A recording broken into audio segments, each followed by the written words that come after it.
Hello, my name is Grace. I'm 47 years old and I have something very important to say to my younger self. You know, when I was growing up, I always felt like an outsider. I grew up in a small town where everyone knew everyone's business, and I was just this weird, awkward kid who liked reading books and writing stories. I never felt like I fit in. And then when I got to high school, things got even harder. I was bullied for being different. They called me names, they spread rumors about me, and I just felt like I had no one to turn to. But I did turn to something. I turned to food. I was already a chubby kid, and that just made me more self-conscious. So I started eating more and more to try to numb the pain, and that's when I became anorexic. I wanted to be the skinniest girl in the world. I wanted to be so thin that people wouldn't notice me. But of course, that didn't work. All it did was make me really sick. I was throwing up my food. I was taking laxatives. I was doing everything I could to lose weight. Then when I was 17, I got pregnant. I didn't want a baby. I didn't feel like I was ready to be a mom. But I carried that baby to term because I couldn't get an abortion.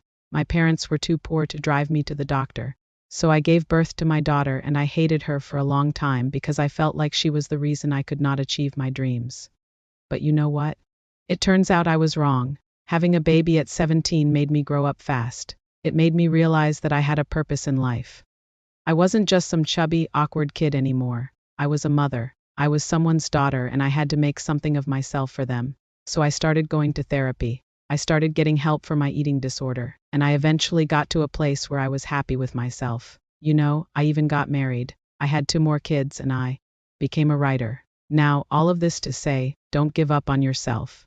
Don't let the pain of today ruin your future happiness. Things will get better. You just have to keep going. You know, I have spent most of my life hating myself. I have spent most of my life feeling like I am not good enough or beautiful enough. But you know what? That doesn't matter, because I have found happiness. I have found success. I have found love, and you can too. You just have to keep trying. So thank you for watching this video. Thank you for giving me a platform to share my story, and I hope that my story has helped you in some way.